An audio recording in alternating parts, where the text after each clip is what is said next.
Trying to make her a co-host real quick and it keeps moving.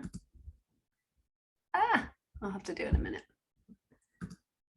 All right, guys, welcome to Healthy Together Time tonight. We're really excited to be here. My name is Kat Fuller. This is my husband, John Fuller. We're certified Optavia coaches and global directors. And we're super happy to share tonight with you some of the most powerful things we've learned in our lives, I think.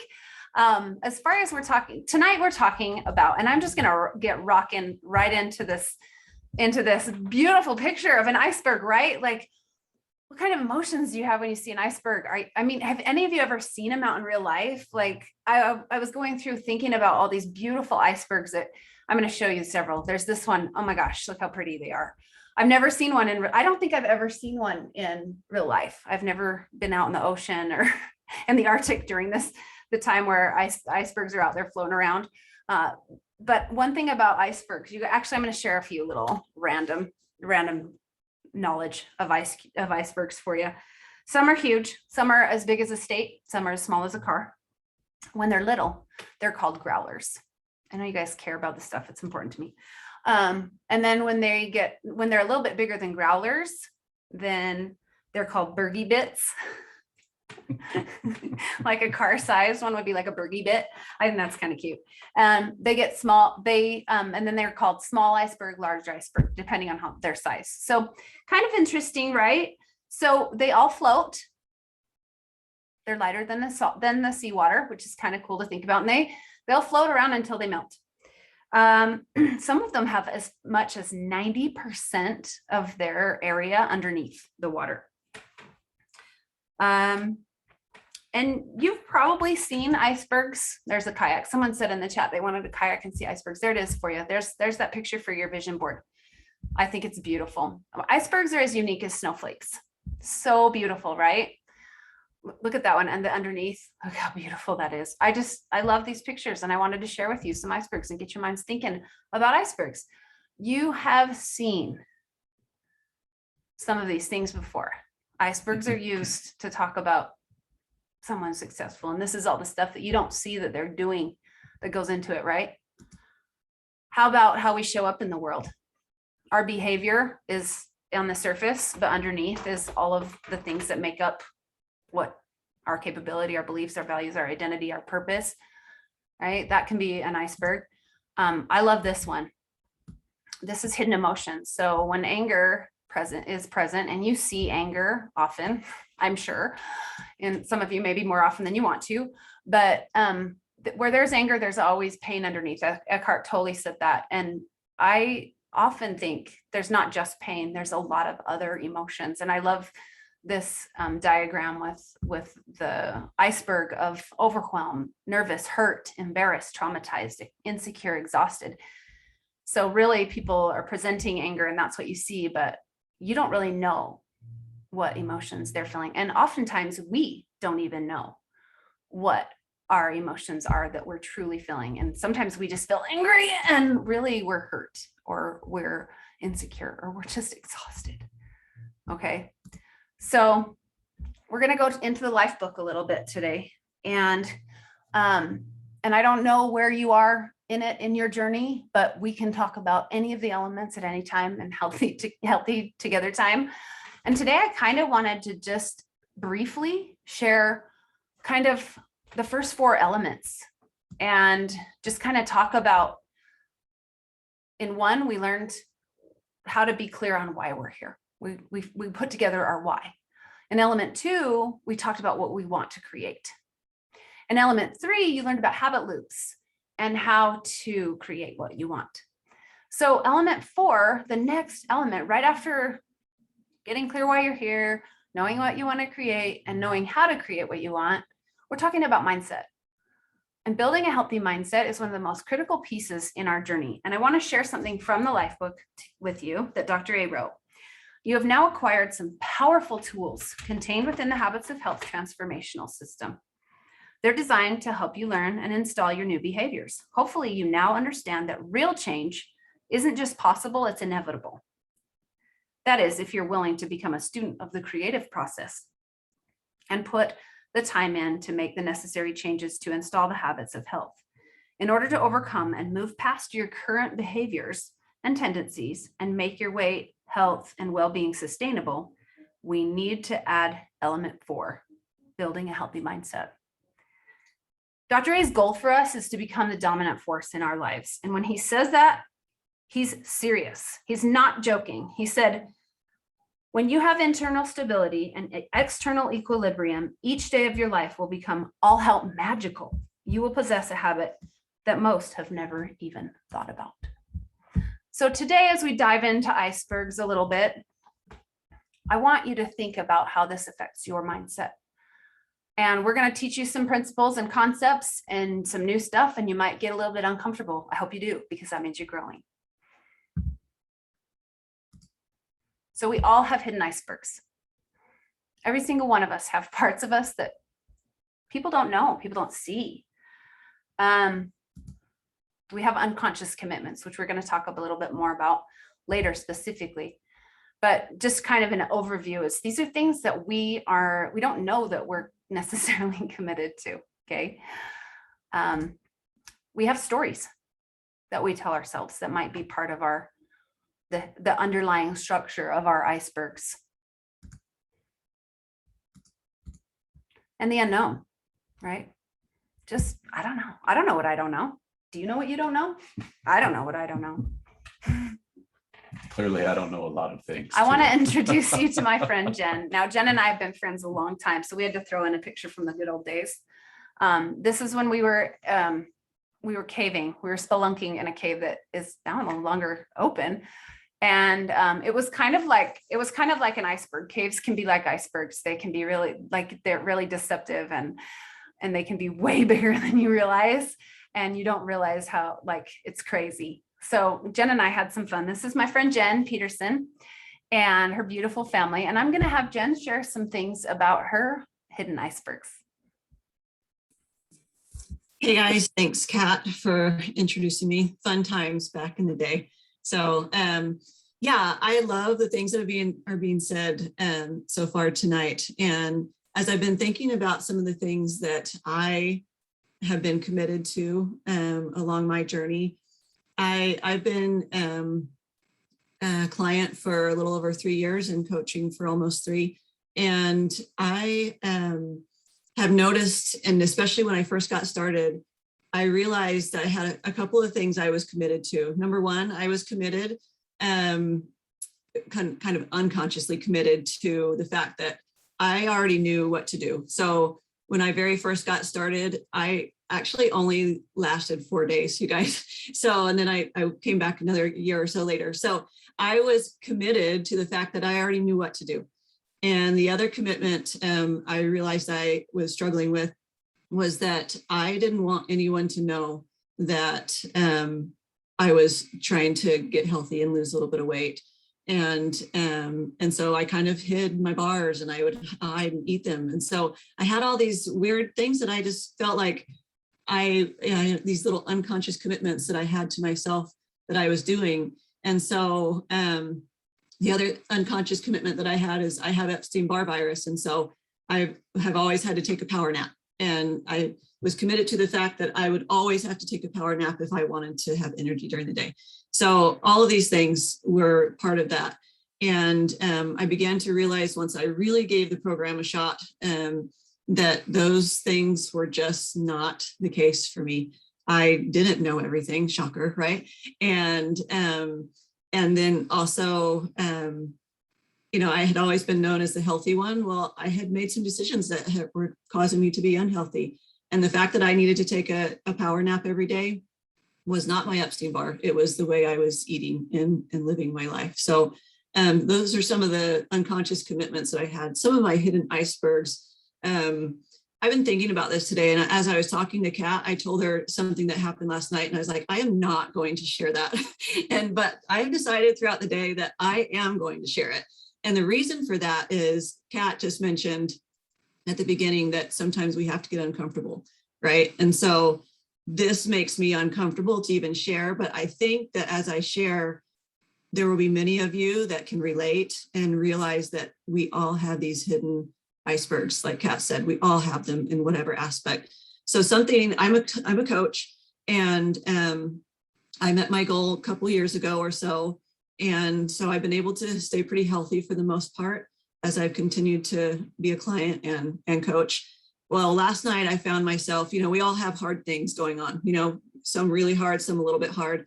And so I found myself eating my emotions last night.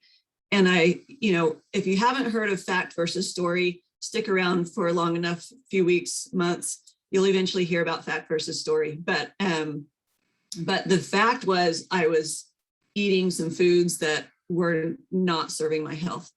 And after I did that, the story I told myself is, oh, Jen, you are the absolute worst health coach.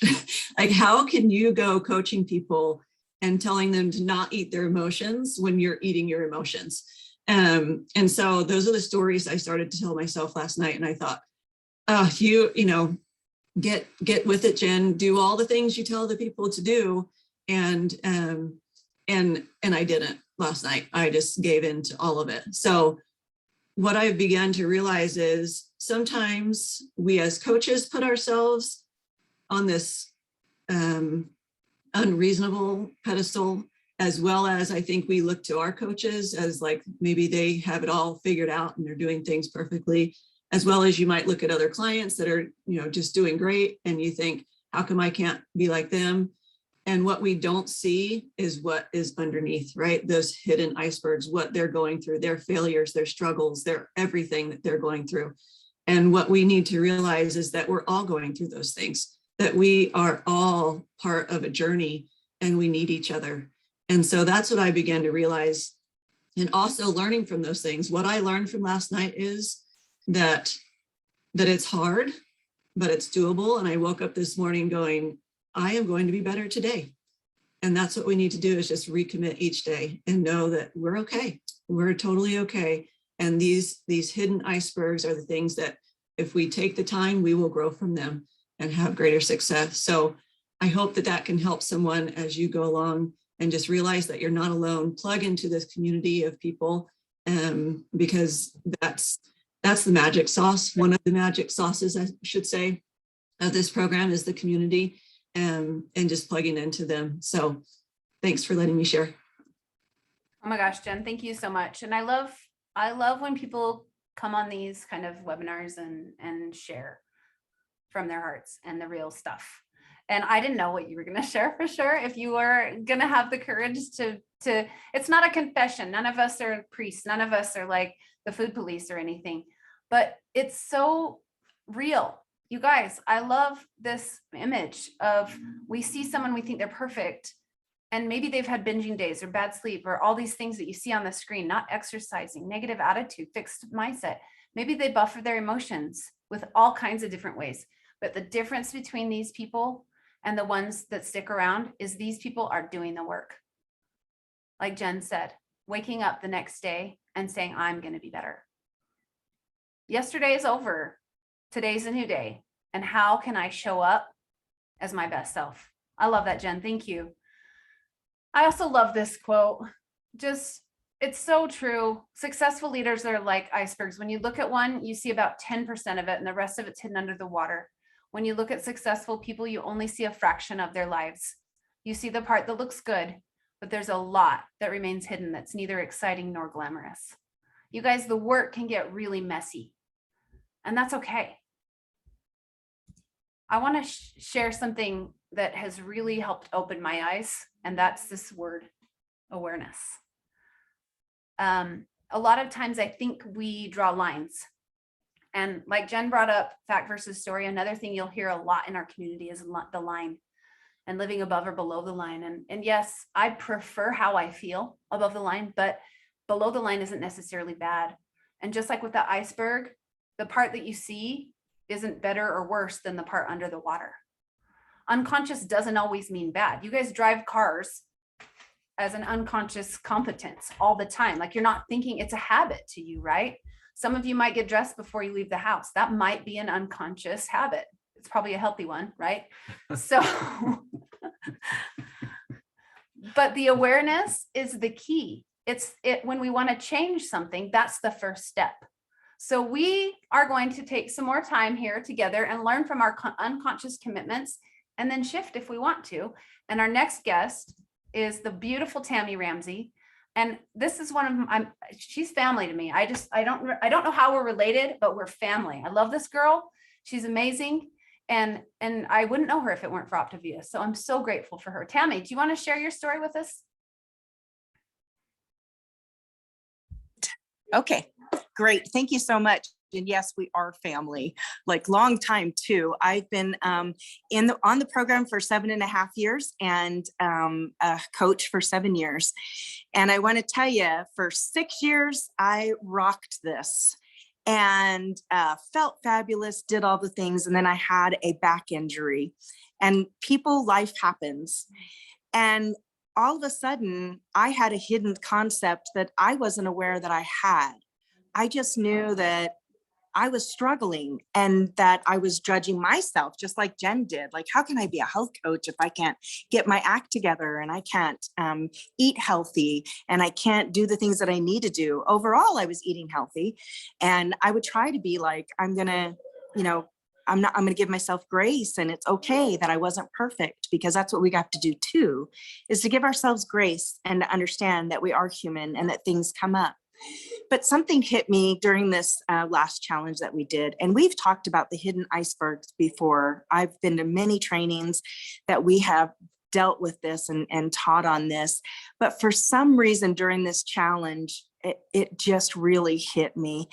And I realized that above the surface is I picture the iceberg as above the surface that you see is your consciousness. So your consciousness is committed possibly to being the healthiest you. I felt like I was committed consciously to being the healthiest me. I created habits. I did all the things that I needed to do. I was active and did the things. But the under the water is the subconscious. And I didn't realize that subconsciously I was committed to feeding my back pain. I would have just horrific back pain, and I would catch myself eating things that I knew were not healthy for me. And it was like it just made me not think about the pain for a hot second.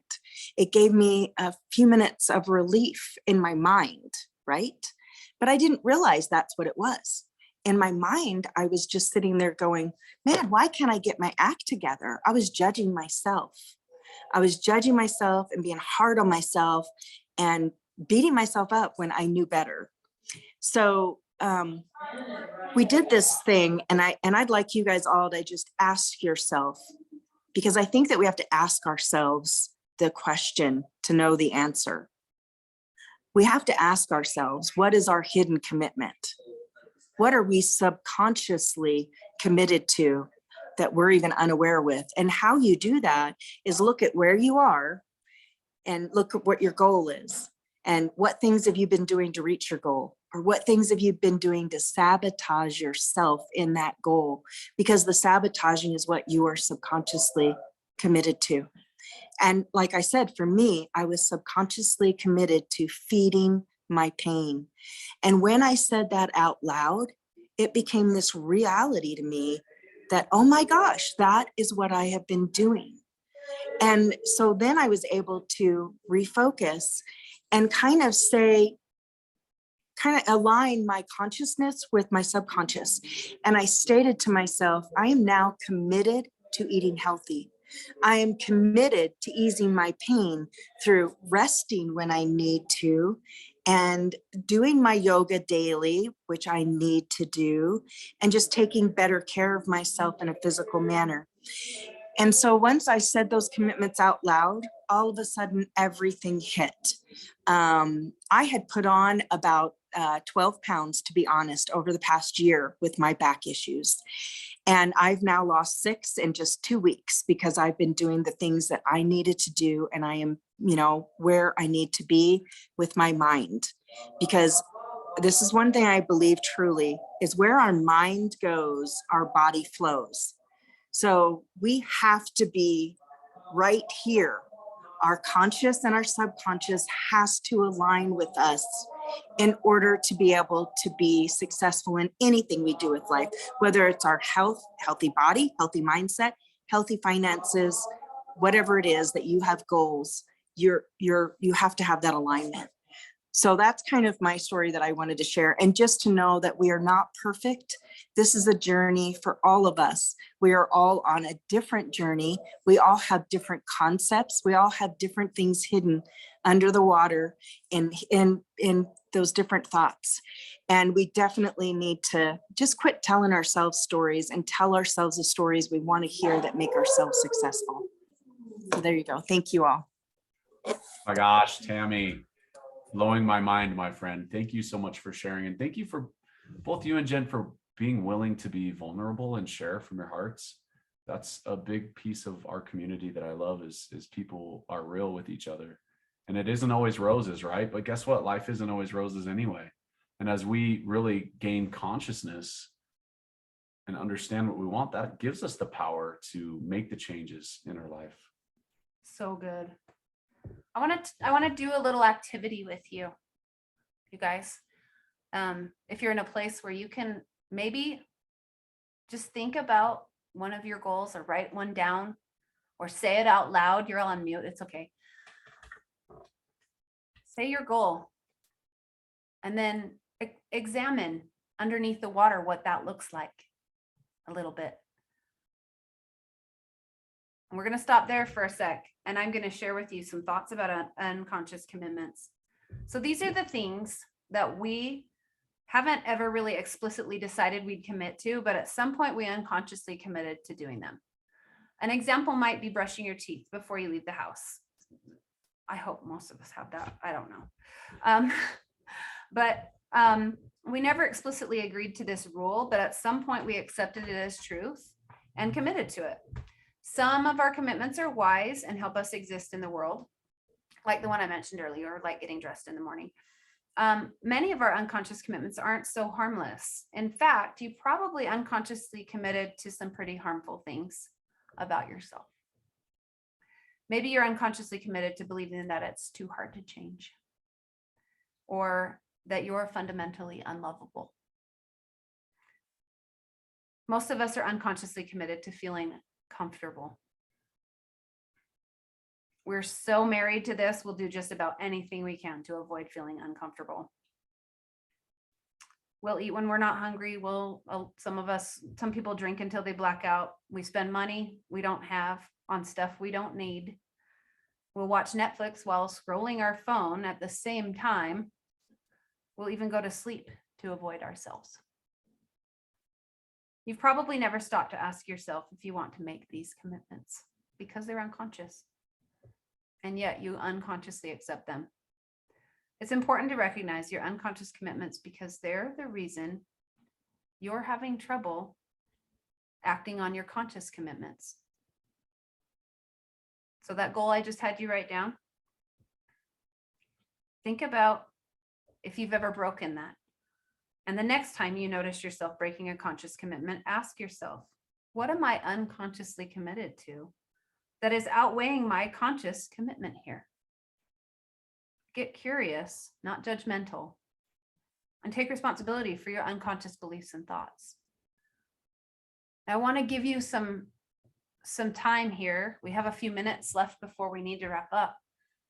And I want you to think about some of your unconscious commitments. John and I have a few examples we were talking about earlier. Some of us are committed, say we are committed to losing 10 pounds. Oh, I just want to lose that last 10 pounds, right? But we find ourselves eating Chex Mix at 10 o'clock at night, or going out with friends to grab ice cream, or, Eating not an opt to be a brownie. Oh, I don't know why anyone would ever do that. They're my favorite brownies. Right? You guys, those are just a couple examples. Some of us say, oh my gosh, I need to get myself into a good routine, and I need to get up early and do da da da da da da da da da. And we get a list of all the things we want to do in the morning. And then what happens when we wake up? When the alarm goes off, we roll over and we hit snooze. So our conscious commitment, we say something, but what we're actually doing, the results speak louder than what we say. I'm committed to sleeping in. And what if you said that to yourself and you got okay with that until you were really ready to do something about it? I'm more committed to sleeping in. And then one day you go, today's the day I'm more committed to making that change in my life. And being conscious and aware of it allows you to actually create that change in your life. So I just want to encourage everybody here, as you're going through your life, thinking about what you want. We got really clear in element 1 about why we're here. In element 2, we got really clear about, 1, why we're here, 2, what we want, 3, we got really clear on how to get there. We learned all about habit loops. And you guys can go back and review stuff in the life book anytime. I have probably done the first 4 elements like 15 times because I love them so much, and I learn every time I read. I'm like, oh, I didn't see that sentence before. How did I miss this? Oh my gosh, I finally understand something different that I did before. But honestly, nothing will change in your life long term until you get curious and take radical responsibility of what's under the water. Those unconscious commitments are really what define you. And as I said, our results speak, right? Results speak. If I say I want something, but I'm not making time for it, maybe I don't really want it. Am I okay with not really wanting it, like John said? Or do I want to make some changes?